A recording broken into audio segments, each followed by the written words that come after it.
Hey guys, how are we? I hope you're having a wonderful day wherever you are. So I'm going to go through a bit of a application to leave Australia, so the travel exemption process. And so later on I'm going to go through the website, show you how to apply to leave and show you what that looks like. I'll just give you some tips before we get into that, and that is you want to make sure that your travel exemption application is as clear and concise as possible. Don't use emotive language when you are applying for your application to leave. You want to keep it as factual as possible and back up those facts with evidence. So you're going to have to put a statutory declaration together, and then you're going to have to back up those claims on your statutory declaration with evidence. Now for us, we use our property here in Greece as an excuse to leave. You may not have a property overseas, you may have a job offer, you may own a company or have a company set up where it is overseas, and you may have to go and do business overseas. So you'll have to provide evidence of your company, maybe tax returns, and other issues that you have to address. As much evidence as you can put together on your application. You may just leave permanently and put that down as an excuse. So in that case, you want to have accommodation where you're moving to, so evidence of that, either a rental contract or a letter from the people that you're going to stay with. You will probably have to provide evidence that you have enough savings to provide for yourself for 3 months or longer, or you'll have to provide evidence of a job contract. As much evidence as you can provide as possible. Now, when you put those files together for your application to leave, what you'll want to do is label those files to line up with your statutory declaration. So all the evidence you put on your stat dec, you want to have the same name on those files, so they can basically go through those files and go, right, okay, so this is a job contract. Okay, job contract, they can open that PDF and then look at it and go, yep, okay, that's a legitimate job contract. That's just trying to give you some tips on how to make your application. Don't use emotive language like, you're in the depths of despair because you can't, get out of the country and you've got a loved one who's terminally ill. If you do have a loved one that's terminally ill and you want to spend the last little bit of time with them, try and get a medical report to back up that claim. Show that you've got a place to stay when you're overseas and you've got enough funds to look after yourself during that time. Okay guys, so welcome to the portal for homeaffairs.gov.au. So you want to go to travel-exemptions.homeaffairs.gov.au/TEP. So you want to put in your email address, and then you want to put in your password. So if you don't have an account already, you need to create an account, and that's easy enough done. So it's just a matter of registering as an individual, or if you're with a company or you want to go as a representative of a company or an organization, then you just basically make the correct application. But most people are going to go as an individual. Now, this can actually cover everybody on your account. So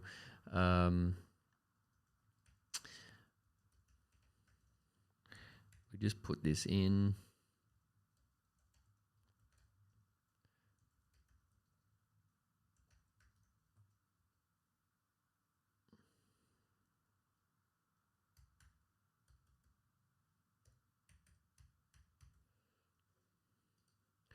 And then make your application. Okay, so you create your account. Okay, so Now that we log in, you can see that we have actually put in quite a few applications to leave already, and so that's been our our little thing. So what we need to do is submit a new request. We just hit that bar, and what we need to do here is click different things. So we're basically giving a consent to the declaration on the matters, and then you have to decide what you want to leave under. So you are, say, I am an Australian citizen or permanent resident and need to depart Australia. I need an exemption to travel to Australia, which we don't need, or immediate family member, or compassionate, compelling need to travel, an urgent medical treatment, or, I have a critical skill. So this is basically going to define what it is that you're going to travel, leave under. So I normally put in I'm an Australian citizen and or permanent resident need to depart Australia. And then under my purpose for travel, what you'll need to do is put in your explanation for wanting to leave. Now, this section here is actually the same as what you want to put in your statutory declaration. You want to keep it into a 1,000 character limit.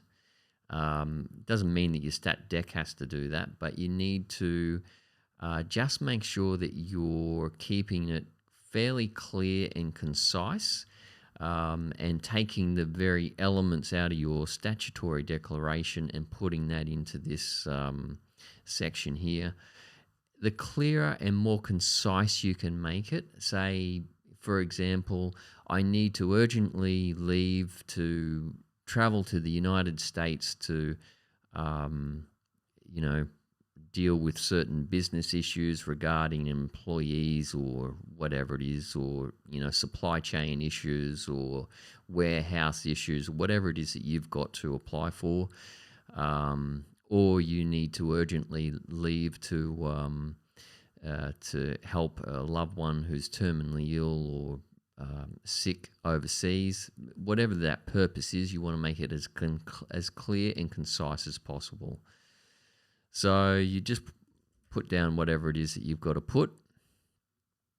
Reason for exemption: response to COVID-19 outbreak, or traveling for business if you've got a business, receiving urgent medical treatment, urgent or unavoidable personal business. And I think this is what we used. So we basically put down this with our property. That's just our particular situation. So you must acknowledge all of these different things, and that is that you've read the travel advice, that you do not have a legal right to consular assistance, and Australian government may limit consular assistance where I put others or myself at risk. I have trouble with this because I just think if you're an Australian citizen, it doesn't matter what situation you're in, you kind of really expect the government to, or their consulate officials to help you out as best as possible. So anyway, that's just a little beef that I have. So then you basically click on, I understand that availability and cost of flights to Australia has been severely impacted, and that's true. I mean, if you've travelled back to Australia, you'll know how expensive and how difficult it is to get a flight back. So just be mindful of that. So I acknowledge I have financial means to support myself. Now, all this stuff here, you want to really address in your statutory declaration, and you want to prove that you've got enough funds to look after yourself by providing bank balance or bank statements, or proof of income while you're overseas, etc. And even if you've got medical insurance, I mean, we use Safe Wings, and you can get a link to that I'll put a link to that on our website, or actually, there is a link to that on our website, and you can actually, if you go to overseasexile.com and then /travel, and then it should come up with health insurance, and you'll be able to calculate your health insurance on that. So you can do it that way if you decide to. So travelers in this request. So what you want to do is put in this section here. So I would put down, say, Joe Blogs. You might put down husband, as what I put in mine. And then you might put down property owner for an our situation. And then I just go Joe and then blogs. And then easiest way to do that is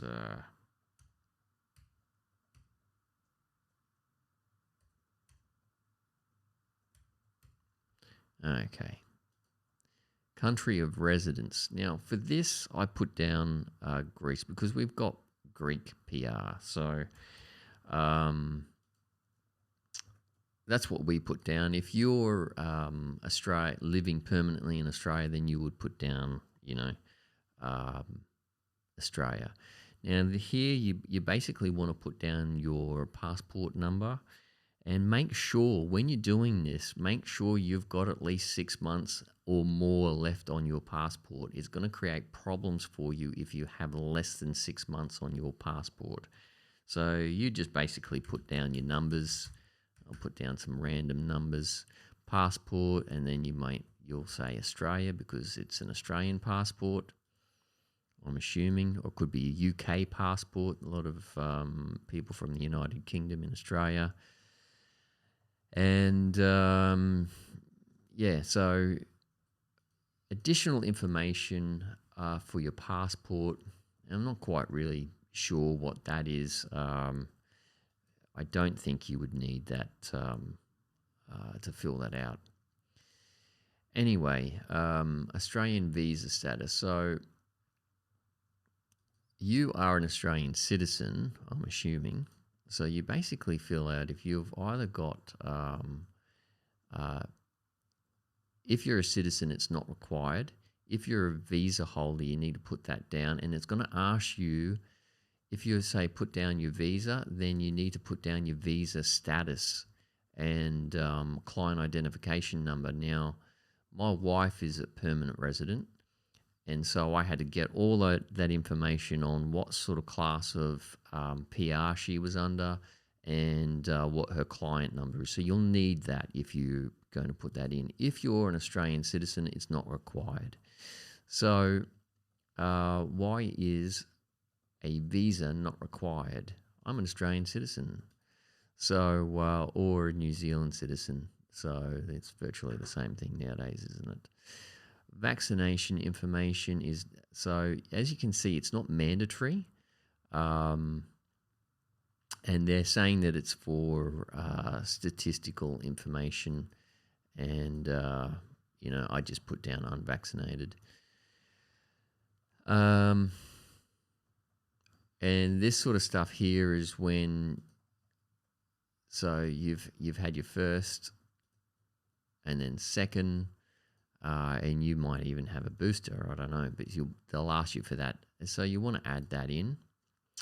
And then you want to add another one. So, and then I just put down my wife's.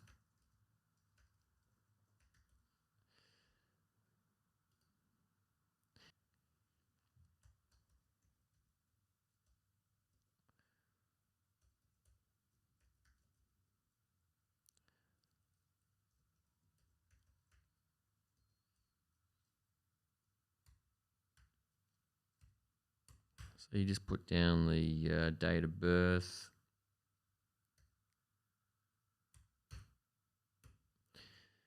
Oops, missed a hyphen there. So you might put down whatever the passport details are. And this is all just make-believe stuff. So, yeah, so anyway, this is the sort of stuff that you'll want to put in.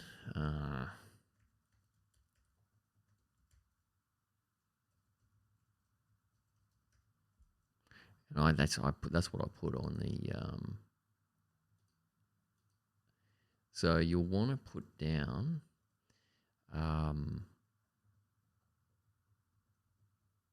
What type of visa you have. So, and you'll want to put down what your client identification number is, and then go through that, and then the vaccination status. So this basically is how you add family members to your application, and then you might want to. The next thing that you're going to have to do after you add your family members, so if you have children, then you want to put child and then whatever the details are. Then you want to put in your address, the suburb that you're in, and then the state, and then you want to put in your postcode, and then a contact number,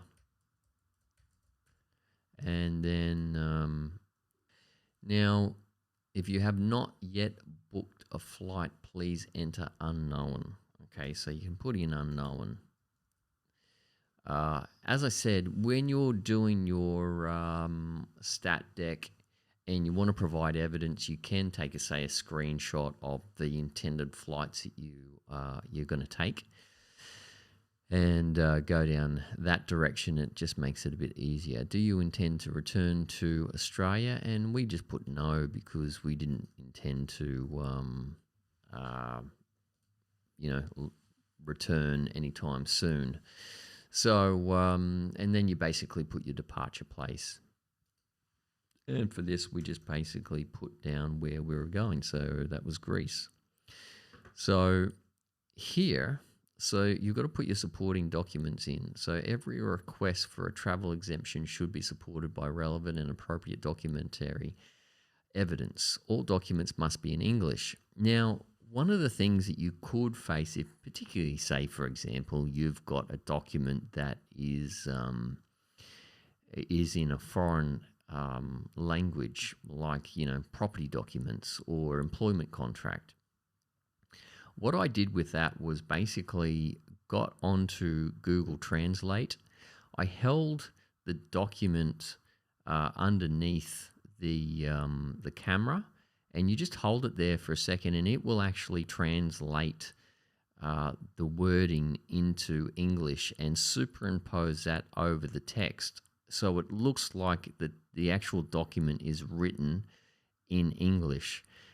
Then what you want to do is just take a screenshot and crop it if you need to crop it. But that is all that you really need to do. Rather than go out and get things translated, it makes life really difficult. And then basically what you want to do from that is add your documents and then go from there. So that's basically the process. And then you should get a tracking number.